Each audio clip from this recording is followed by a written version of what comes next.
질병통제예방센터가 코로나19 백신 접종을 완료한 사람은 마스크를 착용하지 않고 산책과 등산 등과 같은 야외 활동을 할 수 있다는 새로운 가이드라인을 내놨습니다. 캘리포니아주에 거주하는 30대 남성이 얀센의 코로나19 백신을 접종한 뒤 혈전증 증세를 보여 입원한 것으로 알려졌습니다. 바이든 정부가 코로나19 방역의 영업 제한으로 큰 타격을 입고 있는 여러 업종 중 요식업에 $290억 달러의 보조금을 지급합니다. 바이든 정부가 연방정부 계약직 근로자의 최저시급을 기존 $10 95센트에서 $15로 인상할 계획입니다. 2020 센서스 결과 뉴욕주는 인구 집계에서 단 89명이 모자라 연방 하원 한석을 잃었습니다. 이상은 이 시각 주요 뉴스입니다. 시청자 여러분 안녕하십니까? KBN 뉴스입니다. 오늘 오후 4시 기준 미 전역의 코로나19 누적 확진자는 어제보다 47,691명, 사망자는 479명이 늘었습니다. 뉴욕의 확진자는 3,009명, 사망자는 39명이 늘었고 뉴저지의 확진자는 995명, 사망자는 19명이 늘었습니다. 커네티컷의 확진자는 407명, 사망자는 1명 증가했습니다. 첫 번째 소식입니다. 질병통제예방센터가 코로나19 백신 접종을 완료한 사람은 마스크를 착용하지 않고 산책과 등산 등과 같은 야외 활동을 할 수 있다는 새로운 가이드라인을 내놨습니다. 다만 공공장소에서는 지금까지와 마찬가지로 마스크를 착용해야 합니다. 질병통제예방센터는 오늘 코로나19 백신 접종을 마친 사람은 야외에서는 대규모 군중 속에 있을 때가 아닐 경우 마스크를 쓰지 않아도 된다고 권고했습니다. CDC의 이 같은 지침은 그동안 실외에서도 다른 사람과 6피트의 거리를 둘 수 없을 때는 마스크를 쓰라는 권고를 완화한 겁니다. CDC는 하지만 행진이나 스포츠 경기처럼 사람들로 북적이는 실외 행사 또는 미장원 이발소나 쇼핑몰, 영화관과 교회 등 종교시설 같은 실내에서는 여전히 마스크를 쓰라고 권고했습니다. CDC는 새로운 가이드라인 발표는 백신을 완전히 접종받은 미국인이 코로나19 팬데믹으로 인해 중단됐던 활동을 재개하는 것을 돕는 첫 단계라며 다만 다른 사람에게 바이러스를 전파할 수 있는 잠재적 위험은 있다고 밝혔습니다. CDC는 백신을 접종하지 않은 사람들의 안전 수준을 기준으로 활동에 대해 빨강, 노랑, 녹색 등으로 분류했습니다. CDC는 백신을 접종받지 않은 사람도 마스크를 착용하지 않고 가족들과 야외에서 걷고 뛰고 할 수 있으며 완전 백신 접종자들과 소규모 야외 모임에 참석할 수 있다고 밝혔습니다. 캘리포니아주에 거주하는 30대 남성이 얀센의 코로나19 백신을 접종한 뒤 혈전증 증세를 보여 입원한 것으로 알려졌습니다. 지금까지는 모두 18세에서 59세 사이 여성이었는데 남성이 혈전 증세를 보인 건 처음입니다. 어제 캘리포니아주 샌프란시스코 의과대학은 성명을 발표하고 30대 남성이 존슨앤존슨 자회사 얀센의 코로나19 백신을 접종한 뒤 혈전증 증세로 입원했다고 밝혔습니다. 미국에서는 지난 2월 27일 존슨앤존슨 백신이 보건당국으로부터 긴급 승인을 받은 이후 남성이 혈전 증세를 보인 것은 이번이 처음입니다. 이어 대학 측은 해당 남성은 현재 몸 상태가 호전됐고 며칠 내 퇴원할 예정이라고 설명했습니다. 이 남성은 얀센 백신 접종 후 13일 뒤에 등 아래쪽과 다리 부위에 통증을 느껴 병원에 입원한 것으로 알려졌습니다. 앞서 지난 23일 질병통제예방센터는 전국적으로 800만 명이 얀센 백신을 접종했고 이들 중 15명이 혈전 증세를 보였다고 밝힌 바 있습니다. 다만 이때까지 혈전 증세를 보인 사람들은 모두 18세에서 59세 사이 여성이었습니다. 이 가운데 여성 3명이 사망했고 또 다른 7명은 입원 치료를 받고 있으며 나머지 인원은 퇴원했습니다. 전 세계에서 코로나19 백신 10억 회분이 접종됐다는 보도가 나왔습니다. 그런데 대부분의 접종이 부유국에 집중된 것으로 나타나 쏠림 현상이 심각하다는 지적이 나옵니다. 어제 엑시오스가 국제적 기아, 질병, 기후, 전쟁 문제 해결을 지향하는 온라인 데이터 사이트 아워 월드인 데이터를 인용해 현재까지 전 세계적으로 코로나19 백신 10억 회분이 접종 완료됐다고 보도했습니다. 보도에 따르면 특히 미국과 유럽연합, 영국 등에서 백신 접종이 활발히 이루어졌습니다. 전 세계 백신 접종분의 29%가 미국에서 이루어졌고 13%는 EU, 5%는 영국에서 이루어져 이들 세 국가 지역의 백신 접종 비중이 도합 47%입니다. 이 밖에도 전 세계 백신 접종량 중 중국이 차지하는 비중은 22%, 인도가 14%, 반면 아프리카의 경우 전 세계 접종량 중 차지하는 비중이 1.6%에 불과합니다. 주로 부유국과 강대국을 중심으로 백신 접종이 이루어진다는 의미입니다. 국가별 인구 100명당 백신 접종 비율은 미국이 68.4명, 영국은 69명, EU 소속 국가 중에선 독일이 30.4명, 프랑스가 28.7명 수준입니다. 중동에선 이스라엘이 120.2명, 아랍에미리트가 103.29명입니다. 엑시오스는 이렇게 백신 접종 부유국 쏠림 현상 이후로 국제 백신 프로젝트 코백스 활동이 제대로 이루어지지 않은 점을 꼽았습니다. 실제 보도에 따르면 코백스는 아직 2021년 상반기 백신 유통 목표치의 16%를 달성하는 데 그쳤습니다. 바이든 정부가 영국제 아스트라제네카 백신이 사용 가능한 대로 다른 나라들에 6천만 회분을 제공할 방침이라고 밝혔습니다. 앤디 슬래빗 백악관 코로나19 대응팀 선임 고문은 어제 트위터를 통해 백신 부족에 시달리는 국가들을 돕기 위해 가능한 한 빨리 6천만 회분의 아스트라제네카 백신을 공여할 계획이라고 전했습니다. 다만 어느 나라에 보낼지에 관해서는 자세히 언급하지 않았습니다. 젠사키 백악관 대변인도 이를 확인하면서 앞으로 수주일 사이에 백신 1,000만 회분을 타국에 우선 공여하고 현재 증산 중인 5천만 회분 정도를 5월과 6월에 공급하겠다고 설명했습니다. 미국은 아직 FDA가 아스트라제네카 백신의 안전성과 효과를 심사 중이지만 일부 국가에서는 아스트라제네카 백신의 사용을 승인했는데도 불구하고 백신 공급에 큰 어려움을 겪고 있습니다. 바이든 행정부는 그간 미국민 전부의 충분한 공급량을 확보할 때까지 코로나19 백신을 타국에 제공하지 않겠다면서도 지난달 아스트라제네카 백신 400만 회분을 이웃국인 캐나다와 멕시코에 제공할 용의를 표명한 바 있습니다. 또 지난 며칠 사이에는 접종을 원하는 미국 성인 모두에게 맞힐 수 있는 충분한 양의 모더나와 화이자 백신을 확보할 것을 자신한다고 밝혔습니다. 아스트라제네카 측은 바이든 정부가 타국에 지원하는 백신은 미국의 공급을 확약한 물량의 일부라고 설명했습니다. 바이든 정부가 코로나19 방역의 영업 제한으로 큰 타격을 입고 있는 여러 업종 중 요식업에 290억 달러의 보조금을 지급합니다. 건당 최대 500만 달러가 지원될 전망입니다.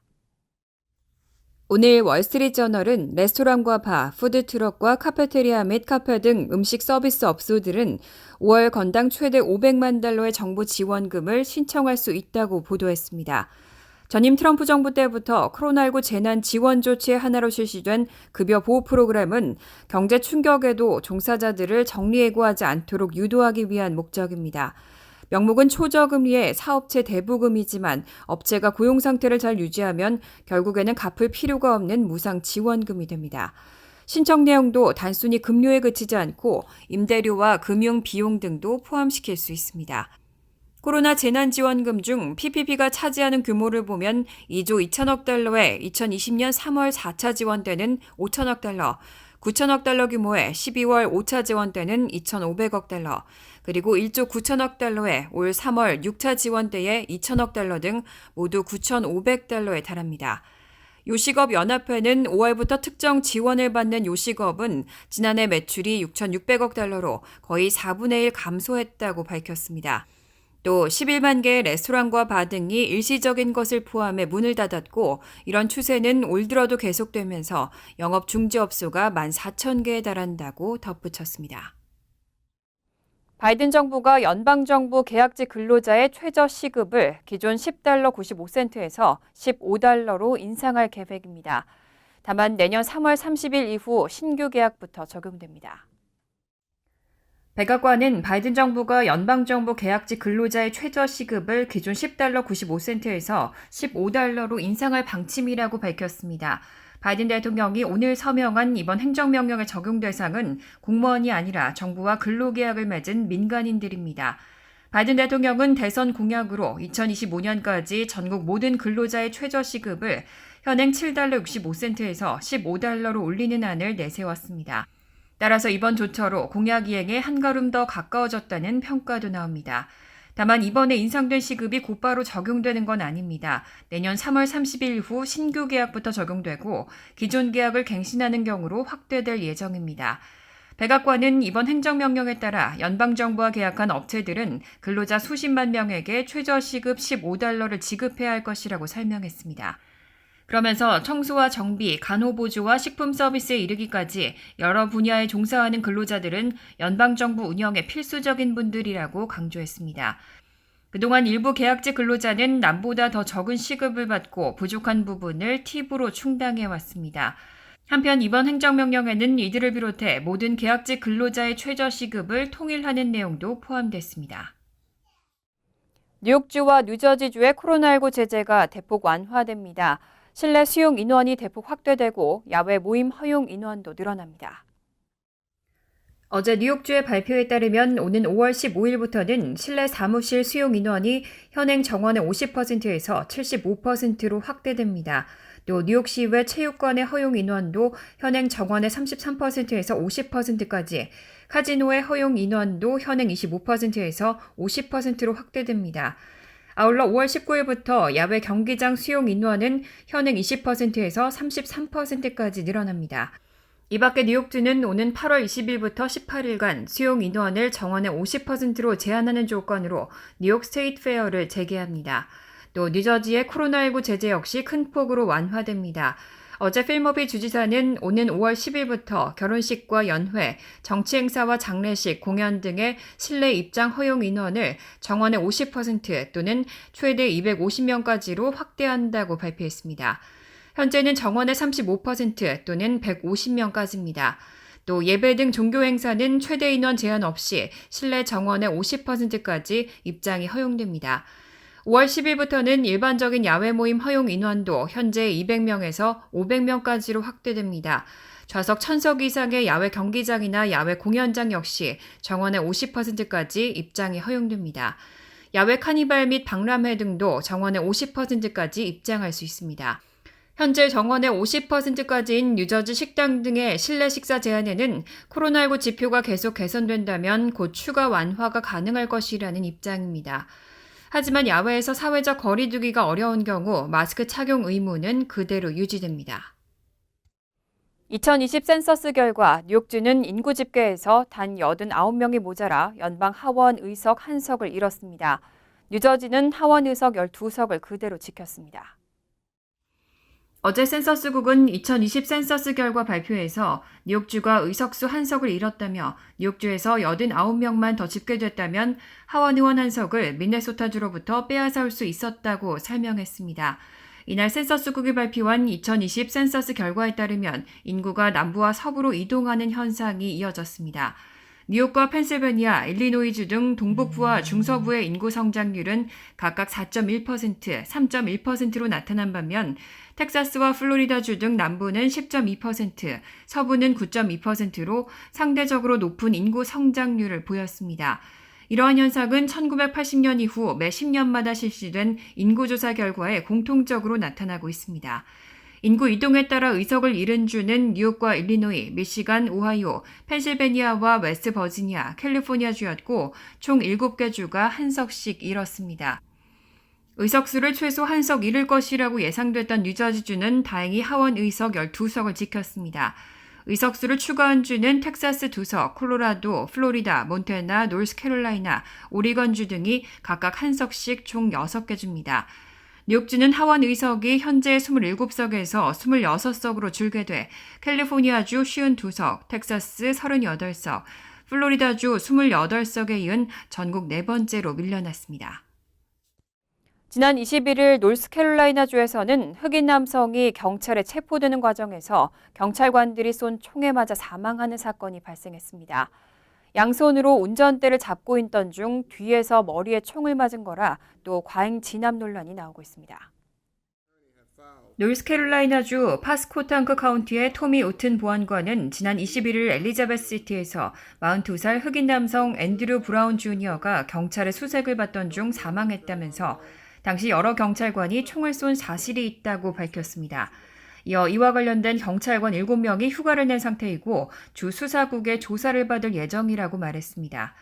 당시 경찰은 브라운이 자택에서 1년 넘게 마약류인 코카인 등을 소량으로 팔고 있다는 혐의에 따라 발부받은 수색 및 체포 영장을 집행하던 중이었던 것으로 확인됐습니다. 하지만 유족과 변호인은 당시 브라운이 양손으로 운전대를 잡고 있었는데도 불구하고 경찰이 뒤에서 머리에 총을 쏜 것이라고 주장하고 있습니다. 이들은 경찰의 몸에 부착된 바디캠으로 촬영된 20조짜리 영상을 확인한 결과 당시 브라운은 위협적인 행동을 취하지 않았고 운전하던 차량을 후진해서 자신에게 총을 겨눈 경찰로부터 빠져나가려 했던 장면을 확인했다고 밝혔습니다.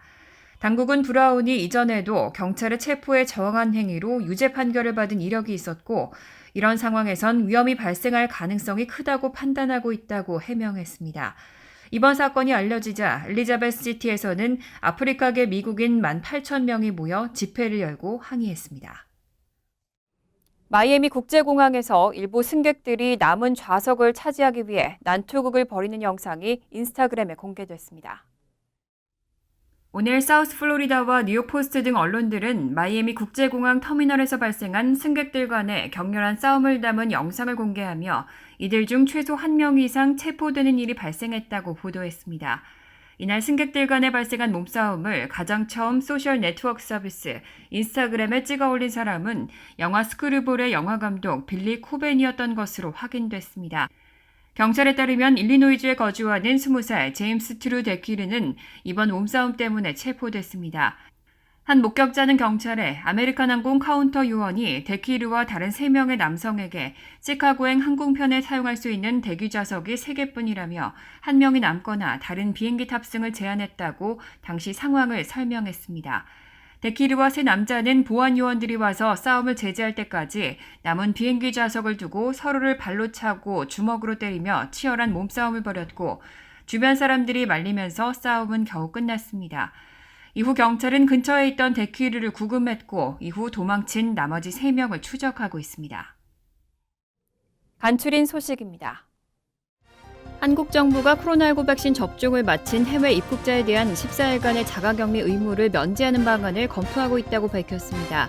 보건복지부 중앙사고수습본부와 중앙방역대책본부는 한국에서 백신 접종으로 면역력을 확보한 필수 공무 출장 또는 중요한 경제활동이나 공익을 위해 3개월 내 단기 국외 방문자인 기타 접종 대상자들을 우선적으로 귀국 후 격리 면제 방안을 검토하고 있는 것으로 알려졌습니다.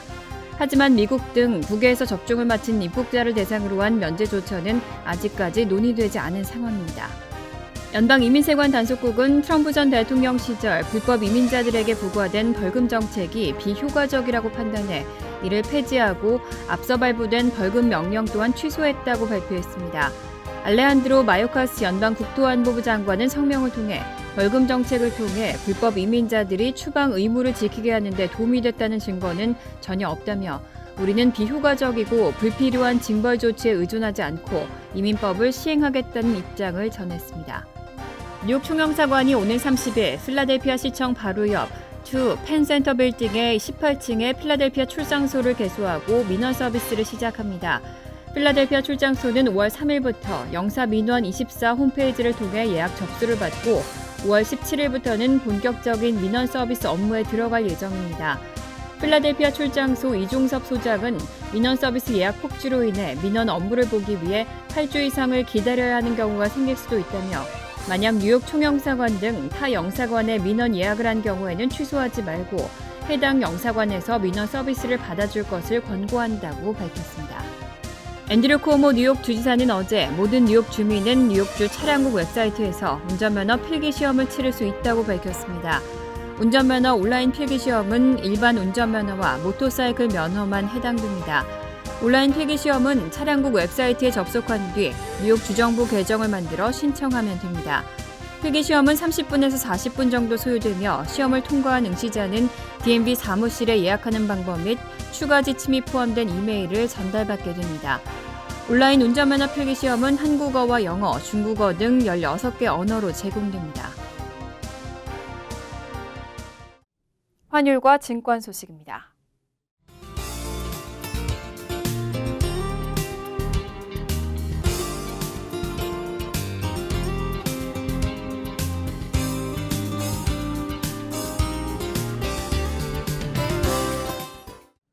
이어서 날씨입니다. 수요일은 구름이 많은 가운데 저녁에는 천둥 번개와 함께 빗방울이 떨어지는 곳도 있겠습니다. 낮 최고 기온은 84도, 섭씨 29도, 밤 최저 기온은 65도, 섭씨 18도로 예상됩니다. 목요일은 흐린 가운데 때때로 비가 이어지겠습니다. 금요일도 때때로 구름이 많겠고 적지만 소나기 내릴 가능성이 있겠습니다. 이상으로 KBN 뉴스를 마칩니다. KBN과 함께 즐거운 저녁 되시기 바랍니다.